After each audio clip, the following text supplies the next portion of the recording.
Teólogos e exegetas, em geral, consideram que a teologia é uma ciência. Claro está que não é ciência no sentido das ciências naturais ou tecnológicas, mas é ciência no sentido de ter um procedimento definido, sistemático, objetivo. Por isso, o procedimento da teologia é considerado um procedimento positivo. Jamais intenciona normatizar coisa alguma. Teólogos e exegetas buscam antes a revelação que é, e não a que desejam que seja. Bom frisar isto e explicar que estamos falando em tese. Idealmente, a teologia procede assim, ou teólogos procedem assim. Como bem se coloca o teólogo Erickson, abro aspas, a teologia precisa comportar alguns dos critérios tradicionais do conhecimento científico. São critérios como um objeto definido, um método, objetividade, coerência entre as proposições do objeto em questão que tornam a teologia uma ciência. Observe bem os fatores que, segundo Erickson, têm a ver com ciência e que podem ser aplicados à teologia. Quais são eles? Objeto definido, método, objetividade e coerência. E é muito interessante aqui pensar em coerência como algo que acontece entre as proposições do objeto em questão, daquilo que é estudado. E pensando em exegese, daquilo que é interpretado. Sendo ciência, a teologia usa métodos para alcançar os seus resultados. Um outro teólogo, Hodge, diz que numerosos métodos têm sido aplicados à teologia e entende ele que os mesmos podem ser resumidos a 3 métodos. O método especulativo, também chamado dedutivo, o método místico e o método indutivo. Clark, outro teólogo, é do mesmo parecer que Hodge. Pode ser dito que os métodos são passíveis de limitações e não se aplicam a todas as necessidades na busca do conhecimento. Pensemos sobre o método indutivo. Método de abordagem, método que se atém ao processo de raciocínio. O método indutivo, dizem alguns, que é o verdadeiro método da teologia. É um juízo questionável, a não ser que se entenda esta afirmação como referindo-se ao uso comum entre os teólogos. Na contemporaneidade, como em outras épocas, métodos variados são usados pelos exegetas. São usados tantos quantos são necessários para objetivos diversos. Disso decorre que os métodos em si não são nem verdadeiros nem falsos. Os mesmos são apenas instrumentos para se alcançar resultados diferentes ao desejo do pesquisador, ao desejo do exegeta. Com o método dedutivo, método de abordagem considerado especulativo, uma teologia é levada a conformar-se a princípios filosóficos ou teológicos previamente estabelecidos. O método dedutivo destina-se mesmo e apenas a demonstrar decorrências, a justificar pressupostos. O método dedutivo gera enunciados chamados analíticos. Enquanto o método indutivo é sintético, o método dedutivo é analítico, ou seja, a partir de postulados e teoremas, chega-se a uma conclusão particular. Observa a diferença. O método de abordagem indutivo vai do particular ao universal, ao geral. O método dedutivo vai do geral, do universal para o particular.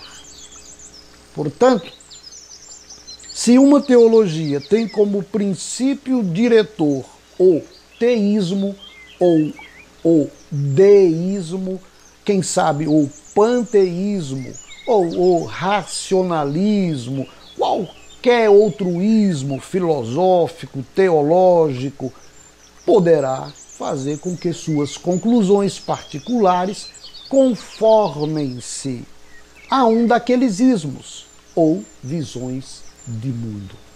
Como também pode acontecer de confissões doutrinárias condicionarem os resultados do trabalho exegético, do trabalho teológico. Se um teólogo, um exegeta, dá por verdadeiro os dogmas de uma determinada confissão, necessariamente o seu falar condicionará toda a sua interpretação àquela confissão.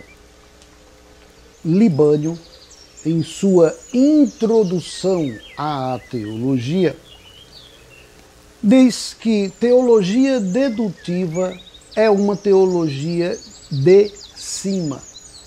Usa um termo grego, katabasis ou katabasis, o que significa a partir de cima, ou seja, é uma teologia que parte de um ponto de autoridade já estabelecido de antemão, pode ser um dogma, por exemplo, e chega-se a conclusões particulares que vão se conformar àquele dogma já prescrito, já estabelecido.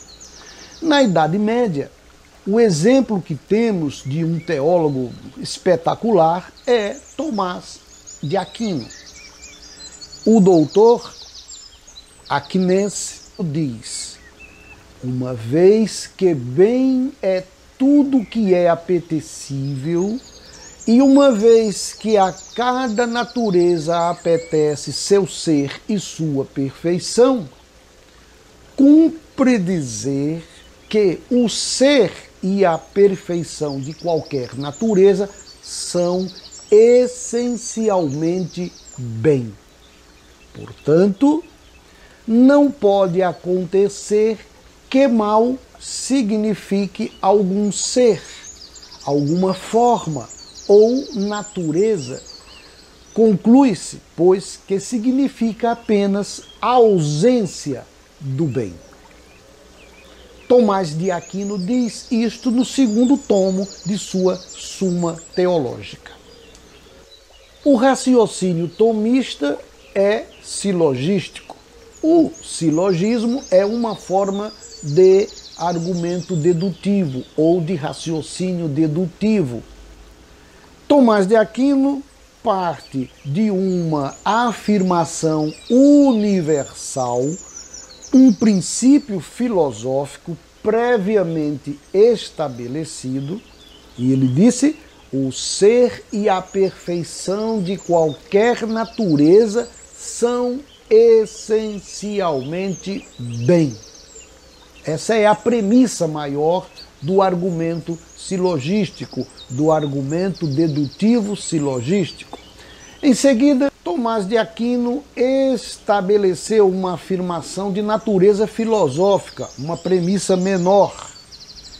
Nesse caso, Tomás de Aquino estabeleceu necessariamente duas premissas menores. Primeiro, ele diz: bem é tudo o que é apetecível. E segundo, ele disse: a cada natureza apetece seu ser e sua perfeição. Para concluir com, abro aspas, diz Tomás: portanto, não pode acontecer que mal signifique algum ser, alguma forma ou natureza. Fecho aspas. O que Tomás de Aquino queria com o argumento já estava estabelecido na premissa maior, na premissa filosófica. Portanto, a conclusão é, abro aspas, mal significa apenas a ausência do bem. Fecho aspas. É apenas uma decorrência esta conclusão da premissa maior. A finalidade não é provar o princípio universal que já estava estabelecido na premissa maior, mas provar o que daquela premissa decorreria. E, na verdade, com a conclusão do argumento, decorreu. Assim procedeu Tomás de Aquino em toda a sua Suma Teológica. O teólogo Libânio, teólogo católico, estabelece algumas caracterizações do método dedutivo. Diz Libânio: a estrutura fundamental dessa teologia dedutiva consiste em sistematizar, definir, expor, explicar as verdades reveladas. Para isso, parte dessas próprias verdades e busca relacioná-las entre si dentro de uma visão de globalidade por meio da analogia da fé. Isto é, procurando ver como todas as verdades da fé se explicam e se relacionam mutuamente. Libânio ainda diz: esta teologia dedutiva porque trabalha de modo especial com o silogismo. Parte de afirmações universais dos princípios da fé, como premissa maior, estabelece uma afirmação de natureza filosófica, premissa menor, e conclui, por dedução, uma afirmação teológica.